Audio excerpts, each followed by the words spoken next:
Hello everyone, welcome back to my YouTube channel education hub BD. আজকে আপনাদের দুপুরবেলা আপনাদের সাথে নিউজ শেয়ার করেছিলাম, সেটি হচ্ছে সরকারি চাকরিজীবীদের জন্য একটি নেগেটিভ নিউজ এবং দুঃখের খবর। সেটি হলো আমাদের জ্বালানি উপদেষ্টা হঠাৎ করে বলে বসেছেন যে অন্তর্বর্তীকালীন সরকার কোনোভাবেই নবম পে স্কেল বাস্তবায়নের দিকে যাবে না। তাদের কাজ ছিল একটি জাতীয় বেতন কমিশন গঠন করা, যেটি সরকারি চাকরিজীবীদের অনেক দিন ধরে তাদের আশা ছিল। তারা সেটি গঠন করেছে এবং তার একটি চূড়ান্ত প্রতিবেদন তারা পেয়েছে। তারপরে তারা এটা বাস্তবায়নের দিকে যাবে না, কেননা অন্তর্বর্তীকালীন সরকারের কাছে আর মাত্র 10 থেকে 15 দিন রয়েছে। তারা এই অল্প সময়ের ভিতরে কোনোভাবে এটি পরীক্ষা নিরীক্ষা করে বাস্তবায়ন করে দিয়ে যেতে পারবে না, অর্থাৎ গ্যাজেট করে দিয়ে যেতে পারবে না। এই কথা শুনে সরকারি কর্মকর্তা কর্মচারীরা ক্ষোভে ফেটে পড়েছেন। তারা বলেছেন যে এতদিন ধরে তাদেরকে আশা দিয়ে যে কার্যক্রমটি করা হলো, হঠাৎ করে শেষ দিকে এসে তাদের হাতে মূলা ঝুলিয়ে দেওয়া, সেটা কোনোভাবে তারা মেনে নিবে না। সরকারি চাকরিজীবীদের আর্তনাদ এবং আমাদের অন্তর্বর্তীকালীন সরকারের উপদেষ্টাদের শেষ মুহূর্তে এসে এভাবে বিশ্বাসঘাতকতা, আমরা সবকিছু নিয়ে আলোচনা করব এই ভিডিওতে। আপনাদেরকে বলবো যে পে স্কেল রিলেটেড কার্যক্রম সামনে কোনোভাবে থেমে যাবে না। সরকারি চাকরিজীবীরা দরকার পড়লে তারা আন্দোলনে নামবে এবং তাদের যতটুকু সম্ভব তারা যেভাবে সম্ভব সরকারকে বোঝাতে সক্ষম, যেভাবে সরকারকে বোঝাতে সক্ষম হবো আমরা সেভাবে চেষ্টা করব। দরকার পড়লে আমরা হার্ডলাইনে যেতে চাই এবং আন্দোলনের মাধ্যমে দেখিয়ে দিতে চাই সরকারি চাকরিজীবীদের এবার কিন্তু পিঠ দেয়ালে ঠেকে গিয়েছে। এখন তাদের পিছনে যাওয়ার কিছুই নেই, তাদের এখন সামনে আগাতে হবে। অন্তর্বর্তীকালীন সরকার যদি আমাদের এই ন্যায্য দাবি মেনে নেয় তাহলে মেনে নিবে, না হলে দুর্বার আন্দোলন আমরা গড়ে তুলবো। তাহলে চলুন দেরি না করে আমরা ভিডিওর মেন অংশে চলে যাই। ভিডিওর মেন অংশে আমরা চলে এসেছি। পে স্কেল নিয়ে দীর্ঘ 6 মাস ধরে আপনাদের দৃঢ়ভাবে কার্যক্রম চালিয়ে যাচ্ছি। প্রায় 9,000-এর উপরে আমার পরিবারের সদস্য হয়ে গিয়েছে। পে স্কেল রিলেটেড কার্যক্রম একটু পিছিয়ে গেলেও পে স্কেল অবশ্যই আসবে এবং এটাকে আসতে দিতে হবে। সরকারি চাকরিজীবীরা এটি কোনোভাবে মেনে নিবে না, কারণ তাদের কিন্তু এটি মৌলিক অধিকার হয়ে দাঁড়িয়েছে। তারা দীর্ঘ 11 বছর ধরে পে স্কেল থেকে বঞ্চিত রয়েছে। পে স্কেল আসলে সরকারি চাকরিজীবীরা একটু স্বস্তিতে থাকে। 5 থেকে 6 জনের সদস্যের পরিবার, তার ভিতরে যদি মাত্র একজন সরকারি কর্মচারী হন এবং তিনি যদি 11 থেকে 20তম গ্রেডের ভিতরে হয়ে থাকেন বিশেষ করে, তখন কিন্তু তার আর্থিক যে স্বাবলম্বিতা সেটি কোনোভাবেই থাকে না। একটি মাত্র সরকারি চাকরির মাধ্যমে সে তার পরিবারকে কোনোভাবে ভালো রাখতে পারবে না। কারণ আমাদের সরকারি চাকরিজীবী এভাবেই রাখা হয়েছে, সরকারি চাকরিজীবীকে এভাবে রাখা হয়েছে যে এখানে বিশেষ করে নিচের দিকে গ্রেডে যারা আসবে, হয় তাদের অসৎ হতে হবে, তা না হলে তাদেরকে সরকারি চাকরি ব্যতীত অন্য কোনো রকম কাজ করে চলতে হবে। তার ভিতরে থেকেও সরকারি কর্মচারীরা অনেকে রয়েছেন যারা সৎ পথে থেকে সৎ ইনকাম করে পরিবার সদস্যদের তার সৎ ইনকাম দিয়ে চালাতে চান। তারা পড়েন মহা ঝামেলায়। তাদের যে মনের আশঙ্কা ছিল অন্তর্বর্তীকালীন সরকার এসেছে এবং বৈষম্য দূরীকরণের জন্য তারা কাজ করে যাচ্ছে। আমরা মনে করেছিলাম অন্তর্বর্তীকালীন সরকার সেভাবে কাজ করে যাবে এবং তারা চেষ্টা করবে আমাদের এই পে স্কেলের দাবিটি মেনে নেওয়ার। কিন্তু আমাদের আশা সেগুড়ে বালি হলো। আমাদের অন্তর্বর্তীকালীন সরকার একেবারে শেষ মুহূর্তে এসে তারা যেদিন আমরা যখন শুনতেছিলাম যে অর্থ উপদেষ্টার কাছে বারবার যখন সংবাদকর্মীরা জিজ্ঞাসা করছিলেন যে অন্তর্বর্তীকালীন সরকার জাতীয় বেতন কাঠামোটা গ্যাজেট আকারে প্রকাশ করে দিয়ে যা বা বাস্তবায়ন করবে কিনা, এমন কোশ্চেন উঠলেই কিন্তু আমাদের অর্থ উপদেষ্টা বলছিলেন যে আমাদের একটি জাতীয় বেতন কমিশন গঠন করা হয়েছে, সেই স্বতন্ত্রভাবে কাজ করছে, সেখানে সরকারের কোনো চাপ নাই। যত সময় পর্যন্ত তাদের চূড়ান্ত সুপারিশ, অর্থাৎ জাতীয় বেতন কমিশনের চূড়ান্ত সুপারিশটা তাদের হাতে এসে না পৌঁছাচ্ছে, তারা কিন্তু কোনো কার্যক্রম আগাতে পারছেন না। এখন 21 তারিখে আমাদের যে চূড়ান্ত সুপারিশটি রয়েছে সেটি আমাদের অন্তর্বর্তীকালীন সরকারের প্রধান উপদেষ্টা ডক্টর মোহাম্মদ ইউনূসের কাছে জমা হয়ে গিয়েছে। তাহলে এখন ইচ্ছাকৃতভাবে কালক্ষেপণ কেন? এখন কেন অর্থ উপদেষ্টা বলতে পারছেন না যে অন্তর্বর্তীকালীন সরকার সুপারিশটা হাতে পেয়েছে, তারা এটা গ্যাজেট আকারে প্রকাশ করে দিয়ে তাই যাবে? তিনি কিন্তু এই বিষয়টি এড়িয়ে যাচ্ছেন। অন্যদিকে আমাদের জ্বালানি উপদেষ্টা আজকে এসে একটি বেফাঁস মন্তব্য করে বসলেন। আমরা আশা করি অন্তর্বর্তীকালীন সরকারের যারা উপরের পর্যায়ে রয়েছেন, যারা ডিসিশন মেক করেন, তারা যেন এই ভুল কাজটা কোনোভাবে না করেন। সরকারি চাকরিজীবীরা তাদের মনে অনেক দিনের আশা যে তাদের এই যে অর্থনৈতিক দুর্দশা রয়েছে, বিশেষ করে গত 4 থেকে 5 বছরে যে চরম মূল্যস্ফীতি, সেই বাজারে সরকারি চাকরিজীবীরা কোনোভাবে টিকে রয়েছে।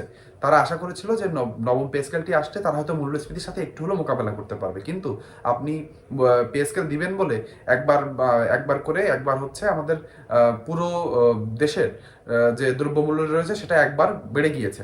পরে যে সেদিনই আমাদের অর্থাৎ 21 তারিখ, অর্থাৎ 1 সপ্তাহ আগেই যখনই আমাদের হচ্ছে জাতীয় বেতন কমিশনের চূড়ান্ত রিপোর্টটি এসেছে, তখন থেকে কিন্তু বেশ কিছু জিনিসের দাম আবার ঊর্ধ্বমুখী।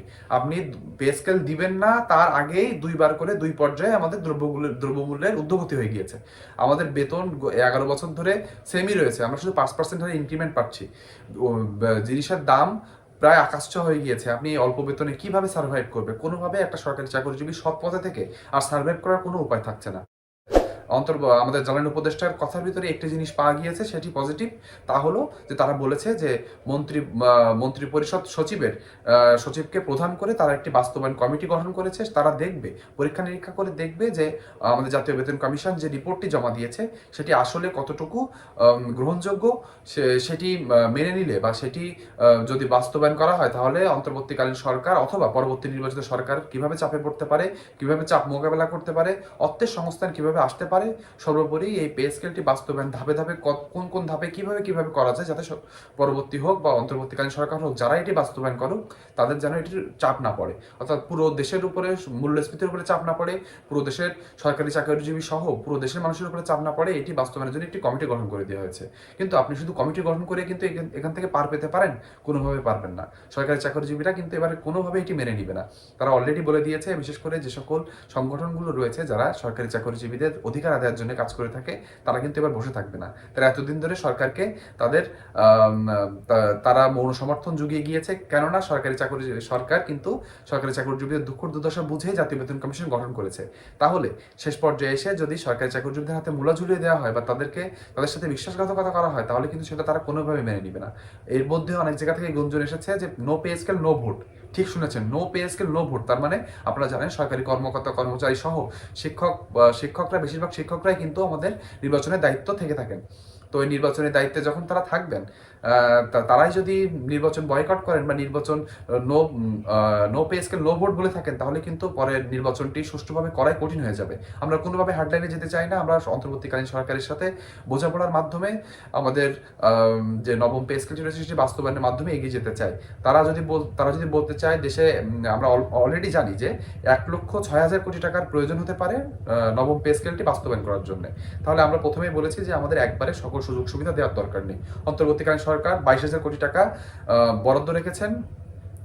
নতুন বাজেট যখন তারা আবার লুক থ্রু করেছেন, নতুন বাজেট যাওয়ার আগে তারা ডিসেম্বর মাসে যে বাজেটের পরিকল্পনা করেছেন সেখানে 22,000 কোটি টাকা এক্সট্রা বরাদ্দ রাখা হয়েছে সরকারি চাকরিজীবীদের এই যে স্যালারি সংক্রান্ত বৃদ্ধির কারণে। নবম পে স্কেল আসলে যেন পরবর্তী সরকার হোক বা অন্তর্বর্তীকালীন সরকার হোক, তাদেরকে যেন চাপ একবারে না পড়ে, সেজন্য তারা 22,000 কোটি টাকা অন্য জায়গা থেকে বের করে এখানে রেখেছেন।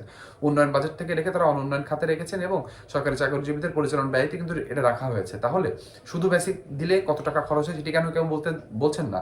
শুধু বেসিক দিয়ে শুরু করলে, অর্থাৎ এই অর্থ বছরে শুধু বেসিক সরকারি চাকরিজীবীদের যে নবম পে স্কেলের যে চূড়ান্ত সুপারিশটি হয়েছে, সেই সুপারিশের শুধু বেসিক দিয়ে যদি চালু করা যায়, তাহলে সেটি কত আকারে দাঁড়াচ্ছে সেটি কেন কেউ বলছেন না? সবাই এটি কেন চেপে যাচ্ছেন, এটা আমরা বুঝতে পারছি না। সেটি তাহলে বের করা হোক, সেটি বের করে জানানো হোক যে এত টাকা প্রয়োজন, সরকারের কাছে এত টাকা ঘাটতি রয়েছে। দরকার পড়লে সরকারি চাকরিজীবীরা আরও 6 মাস বসে থাকবে, কিন্তু আপনাদের অন্তর্বর্তীকালীন সরকার যেহেতু জাতীয় বেতন কমিশন গঠন করে গিয়েছেন, তাদেরকে এটি গ্যাজেট আকারে প্রকাশ করে দিয়ে যেতে হবে। দরকার হলে আমরা সরকারি চাকরিজীবীরা 6 মাসের বেতন দেরি করে নিব, অথবা আমাদেরকে বকেয়া আকার দেওয়া হোক, যেমন অষ্টম পে স্কেলে হয়েছিল। অষ্টম পে স্কেলে কি হয়েছিল? অষ্টম পে স্কেলে 13ই মে 2015 সালে জাতীয় বেতন কমিশন চূড়ান্ত সুপারিশটি দিয়েছিল। সেটি 7 মাস 20 দিন পরে ডিসেম্বর মাসে গিয়ে চূড়ান্ত হয়, কিন্তু সরকারি চাকরিজীবীদের 6 মাসের বকেয়া বেতন দেওয়া হয় বেসিকের উপর। তার মানে তাদেরকে কিন্তু কোনোভাবে ঠকানো হয়নি। কিন্তু অন্তর্বর্তীকালীন সরকার যদি এভাবে আমাদের সরকারি চাকরিজীবীদেরকে ঠকিয়ে পার পেয়ে যাবে মনে করে, সেটা কিন্তু কোনোভাবে সম্ভব না। সরকারি চাকরিজীবীরা এটি কোনোভাবে মেনে নিবে না এবং এর জন্য দুর্বার আন্দোলন গড়ে তুলবে। আমরা 2-1 দিনের ভিতরে কিভাবে আন্দোলন শুরু হবে, সরকারের সব পর্যায় থেকে সরকারি কর্মকর্তা কর্মচারী কিভাবে আন্দোলনে শরিক হবেন, কি কর্মসূচি সামনে আসবে, সরকারি কর্মসূচি বর্জন সহ বর্জনের ডাকও আসতে পারে, সেটি আসলে কিভাবে পালন করতে হবে, সেটি যদি সবার আগে জানতে চান, আমার ইউটিউব চ্যানেলকে আপনাকে সাবস্ক্রাইব করে দিতে হবে, ভিডিওতে একটি লাইক করে দিতে হবে এবং কমেন্ট বক্সে আপনার যৌক্তিক মন্তব্য লিখে যেতে ভুলবেন না। আমরা এখন শেষ পর্যায়ে চলে এসেছি। আমরা এই বিষয় সম্পর্কিত যত আলোচনা করব, যত কমেন্ট বক্সে লাইক দিব, কমেন্ট করব, তত কিন্তু এটি সরকারের কাছে পৌঁছাবে এবং সরকারের টনক নড়বে। সরকারের টনক নড়লে সরকার বুঝতে সক্ষম হবে যে সরকারি কর্মকর্তা কর্মচারীরা কিন্তু এবার তাদের অধিকার আদায়ের জন্য পিছপা হবে না। তারা যত ভয় দেখানো হোক না কেন, এখন কিন্তু সরকারি চাকরিজীবী এটা কোনোভাবে মেনে নিবে না এবং তারা এখন আর পিছনে ফিরবে না। তাদের একটাই দাবি, সেটি হলো পে স্কেল বাস্তবায়ন। আমাদের জানুয়ারি মাসের ভিতরে না হলেও ফেব্রুয়ারি 1 থেকে 2 তারিখের ভিতরে আমাদের নবম পে স্কেলটি গ্যাজেট আকারে প্রকাশ করতে হবে। যত এর 6 মাস ধরে রিপোর্ট দেখাশোনা করা হয়েছে, এখন আর এক্সট্রা কোনো টাইমের দরকার নেই। আপনারা এটি 2-3 বা 1 সপ্তাহের ভিতরে দেখে চূড়ান্তভাবে বাস্তবায়ন করা সম্ভব। আমরা আশা করছি অন্তর্বর্তীকালীন সরকার সেদিকে হাঁটবে। আর তাছাড়া তা ব্যতীত তারা যদি এভাবে কালক্ষেপণ করে, ইচ্ছাকৃত কালক্ষেপণ করে মনে করে যে সরকারি চাকরিজীবীদেরকে আবার হাতে মোল্লা ঝুলিয়ে দেওয়া যাবে, তাহলে আমরা স্পষ্টভাবে বলে দিতে চাই এটি কোনোভাবে সম্ভব হবে না। এবার সরকারি কর্মকর্তা কর্মচারীরা তাদের অধিকার আদায়ের লড়াইয়ে রাজপথে নামতে বাধ্য, দরকার পড়লে তারা তার পরিবারের সদস্যদের নিয়ে নামবে। তাই আশা করছি অন্তর্বর্তীকালীন সরকারের টনক নড়বে, তারা সরকারি চাকরিজীবীদেরকে বঞ্চিত না করে তাদের ন্যায্য অধিকার ফিরিয়ে দিবে এবং নবম পে স্কেলটি গ্যাজেট আকারে প্রকাশ করে দিয়ে যাবে। পরবর্তীতে পে স্কেল রিলেটেড যখনই কোনো আন্দোলনের ডাক আসবে, সেটি আমার ইউটিউব চ্যানেলের মাধ্যমে আপনাদের কাছে ছড়িয়ে দিব। আপনি সকল ধরনের নিউজ সম্পর্কে আপডেটেড থাকতে চান, সত্য নিউজ, পে স্কেল রিলেটেড জল নামে নিউজ পেতে চাইলে আমার ইউটিউব চ্যানেলটি দয়া করে সাবস্ক্রাইব করে দিবেন। প্রায় 9,000-এর কাছাকাছি আমার সদস্যরা রয়েছে। আমরা সকলে একসাথে হব, একজোট হয়ে সরকারকে ভালোভাবে বুঝিয়ে আমরা পে স্কেলটি আদায় করে তাই ছাড়বো। এটাই আমাদের একমাত্র পরিকল্পনা শেষ পর্যায়ে এসে। আপনি যদি আমার পরিকল্পনার সাথে একমত হয়ে থাকেন, আমার ভিডিওটিতে লাইক করে দিবেন, কমেন্ট বক্সে আপনার মন্তব্য লিখতে ভুলবেন না। অন্তর্বর্তীকালীন সরকার সত্যি সত্যি কি আমাদের হাতে মূলা ঝুলিয়ে দিচ্ছে? আমরা কি মূলাটি নিব নাকি এবার আন্দোলন করবো, সেটিও কমেন্ট বক্সে লিখে জানাতে ভুলবেন না। আমার ইউটিউব চ্যানেলটি অবশ্যই সাবস্ক্রাইব করে যাবেন। আর ভিডিওটি না টেনে একদম শেষ পর্যন্ত দেখার জন্য সকলকে ধন্যবাদ। আমাদের সামনের যে কর্মসূচি আসবে সেটি জানতে হলে আমার ইউটিউব চ্যানেলের সাথেই থাকবেন। ধন্যবাদ।